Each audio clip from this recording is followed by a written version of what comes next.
Welcome back to Agri Extra here on Nampo Virtual. With me in the studio is a company that I can tell you has been around in South Africa for longer than my father has.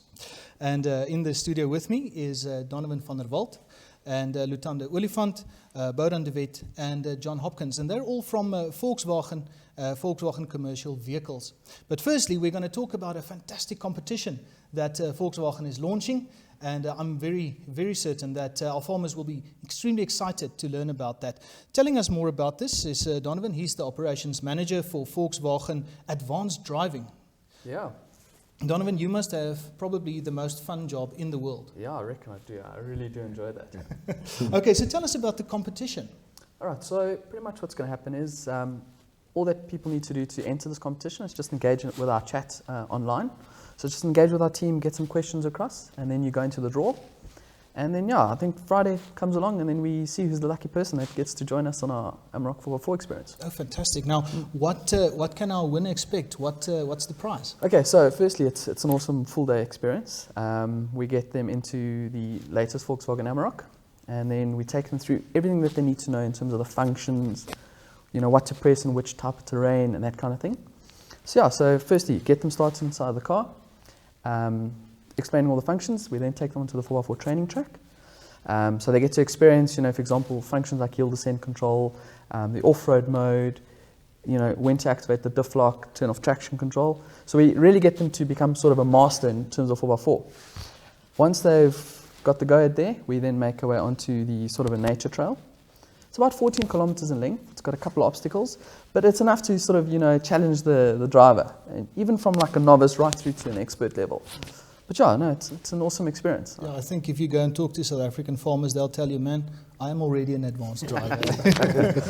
But we're going to turn them into even more advanced drivers. Yeah, I reckon, definitely, especially with that Amarok. Yeah, I think they are looking forward to it. I'm looking forward to it as well. Yeah, that's awesome. Right, now I want to move along, and we're going to talk about conversions of products. Now, Lutanda Olifant is the special markets consultant for Volkswagen commercial vehicles. Lutanda, I would like to ask you, when we talk about conversions, why? Why would a customer decide, I need to convert my vehicle? Yeah, well, Gerard, thank you for that question. Quite simply put, we've got a wide range of customers that are looking for an even wider range of applications when it comes to their vehicles. The Volkswagen commercial vehicles product lineup, gives us the perfect platform on which we can convert our vehicles, and therefore our customers, being familiar with the caddy all the way up to the crafter, would come to us and they would request a certain application, be it a bus or an ambulance, so on and so forth. And the reason why they would want to convert that is obviously to fit their vehicle to the purpose that they are looking to provide a solution for. So in actual fact, we always say at Volkswagen Commercial Vehicles that we don't sell vehicles, we sell solutions. So our customers come to us to customize their vehicles and fit them to a particular purpose, and that is why they would come and request a conversion. So how do you support them? How does Volkswagen Commercial Vehicles help them? How do you help them to come to a decision on this conversion? Yes. So for us, it's really about supporting the customer from end to end. And what we mean by that is we first sit with the customer and we understand what their requirement is and what their need is. We then move on to fit the correct vehicle to that particular purpose. It makes no sense to propose a transporter panel van to a customer that's looking for an application that fits in a crafter or even in a caddy for that matter. So we go through that process with the customer, understand their requirements, fit the correct product to that requirement. Then we go together with the customer and select the correct conversion partner for that build. And what I mean by correct conversion partner is that not all of our conversion partners do all the conversions. So you've got converters that specialize in bus builds, you've got converters that specialize in ambulances and mobile clinics and other mobile facilities and so on. So we then select and we then go through the process of conversion, and John is going to take us a little bit more in detail in terms of what that process entails with all the elements that get built into the vehicle. And from that point on, We do inspections with the customer, we do sign-offs with the customer, and we take it all the way through delivering the vehicle to the dealer where the pre-delivery inspection is going to be done. And we take it even further than that to the point where the vehicle is handed over to the customer. But for us, the process doesn't stop there. And Bowden is going to touch on how we support our customers from an after-sales point of view. And we basically support the customer from the inception of the build all the way through to them decommissioning that vehicle. John, excuse me, John. Lutanda touched on the process. So briefly explain to us, how does this conversion process work? So basically what we've got these conversion partners, which are independent guys and that we support from a technical point of view with regards to specifications on the vehicle and that. So basically once the vehicle is received from, the order is placed, then obviously, like Lutanda mentioned, we will discuss the conversion with the converter. We have certain guidelines that they need to follow. Any area where they're cutting on the vehicle, they need to obviously ensure that they protect that area from future corrosion, because our vehicles, those especially on Crafter and some of the other vehicles, they come with 12-year corrosion warranty, which we've got to honor, and we've got to make sure that whatever conversion is made to that withstands the elements as such, because we're supplying around the country and that too. They've got certain guidelines that they need to follow as far as what they need to do.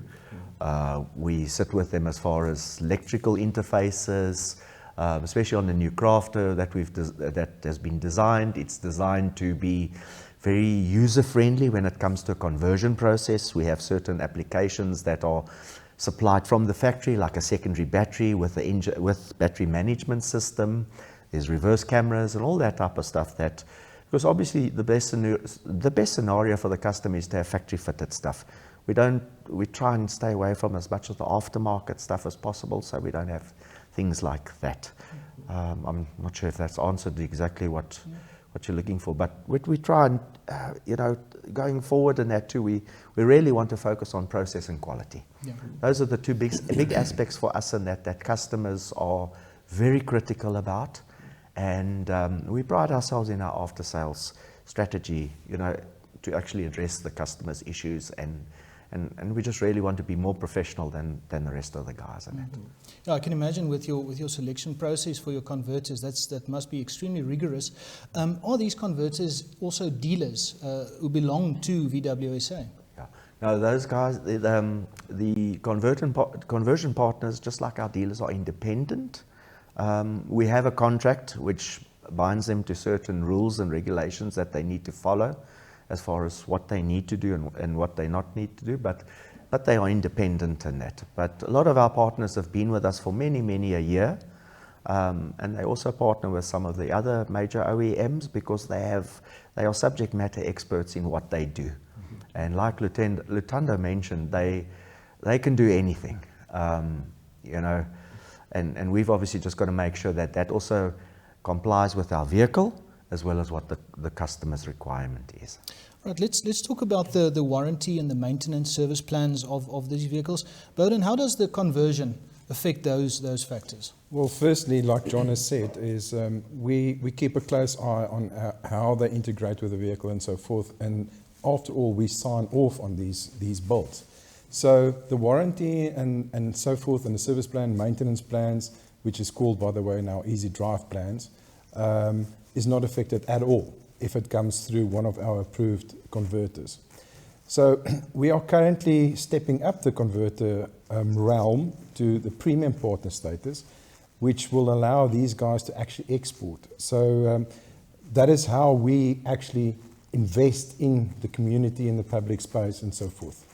Yeah, so it's a company with a heart Correct. for its community. Correct. Now, can a customer take a converted vehicle to any Volkswagen commercial vehicle dealer for a service, or is there a special process? By all means. What we are actually looking at now is to train our technicians in the dealer network to be able to look after, for example, let's call it an ambulance. Your stretcher conks out and you need a new stretcher. Then there's a whole process where they actually phone the converter, the original converter, get the stretcher ordered and so forth, and then supplied. So it's a one-stop shop. Yeah. Now, I've heard that conversions tend to be expensive in history. Now, in relation to the price of a vehicle, what's the average price? Well, look, it all depends on what you build. If it is a passenger carrying vehicle, you can look in around, say, call it 70,000 Rand. But that's not even a quarter of the vehicle's price. So it's not that expensive. We work closely with our converters to keep all components manufactured and so forth local. That means cheaper and of good quality. I mean, a lot of our components, even used on the line, on Polo and so forth, is from South Africa. And our component suppliers are excellent when it comes to world standards. Yeah.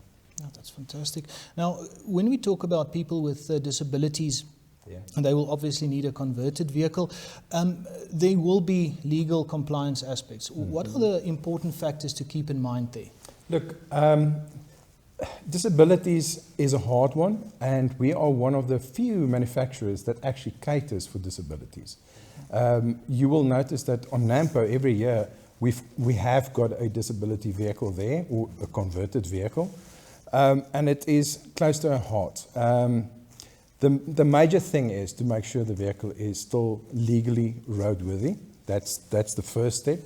And then obviously there's so many disabilities out there. So we've partnered with a specific disability company in South Africa, which by the way is affiliated with a German mother company, to convert these vehicles. So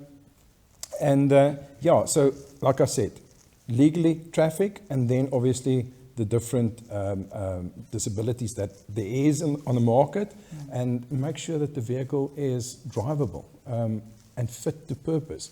I mean, if Lutondo has touched on it, they always go to the customer and make sure that the vehicle actually fits the application. Yeah, even more so, because that vehicle is tailored specifically to that person's needs. Yeah. Yeah, so it's a tailor-made solution. Yeah, for sure. I mean, you and I, if we have to get into that vehicle, you'll battle to drive the vehicle because it's really tailored to that specific person and the size and the needs and so forth. Yeah. Yeah, so it's a vast consultation process. It is. No, it is. And you can get it wrong.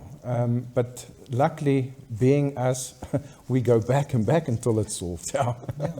It all comes back to that involvement, that heart for the community. Now, until today, I must admit, I have never thought of a conversion as an ambulance and as even a security vehicle, police, a fire truck. What other types of vehicles are we talking about here? There's lots. The most popular ones is obviously the long-distance taxis on Crafter and so forth, ambulances and so on. But with Amarok, we've had dark units on the single cabs, double cabs and transporters. We've got patient transporters. We've got game viewing vehicles. We've got funeral vehicles, hearses. That is actually a big part of our fleets right now. And then in the mining, we use Amaroks and Ts. Of course, most of our vehicles comes in 4Motion, 4-wheel drive. So we can put a combi in a mining pit, for example. So there's quite a bit. So the applications are incredibly wide. It's vast. How big is this market? Fleets for commercial vehicles is the most important market. So we tend to focus on it. Therefore, we've got Lutondo, for example, and John that focuses only on conversions and fleets. And none of the other brands, the passenger brands and so forth, has got this dedication to fleets. So fleets is extremely important to commercial vehicles. If you then go into double cabs and single cabs and so forth, yes, you get your normal vehicles, but you can convert a single cab to become a courier vehicle with a canopy on and so forth. But if it doesn't fit the purpose and it's too heavy on fuel and the running cost is too high, it's also not going to work. So you really need to know exactly what to ask and look into the business in order to supply a proper vehicle for that application. Now, looking at the agricultural sphere, what kind of conversions would farmers typically ask for? Actually, quite a bit. The first thing that they would like to do is obviously all-terrain tires and lift the vehicle and so forth, because And from farm to farm, it obviously differs. The roads is different to his next door neighbours, and he's got a unique situation. The other day we had a guy that bought a combi, for example, and we fitted a proved cycle suspension to this combi in order to lift it a little bit so that he can go to church, for example, on Sundays and so forth, and not hit his middleman going out to the tar road, for example. Yeah. Yeah, I can just imagine seeing the vast differences in agricultural landscapes. You know, there must be a conversion for every type out there. Oh, for sure. No, for sure. I mean, on the pickups as well. I mean, sheep rails, for example, cattle rails, and so on. Bull bars, game viewing rails and seats and so forth. I mean, it's vast what the farming community needs. Yeah, the possibilities are endless. Endless. No. Gentlemen, thank you very much. I really appreciate your time. I'm sure that farmers are looking forward to that advanced driving competition. And it was lovely having you in the studio. Look forward to our next conversation again. Thank you very much. Thank you. Thanks a lot. And thank you very much for joining us. We will be back again soon, and we will be discussing some more very interesting agricultural industry factors and implements. We're back just after this.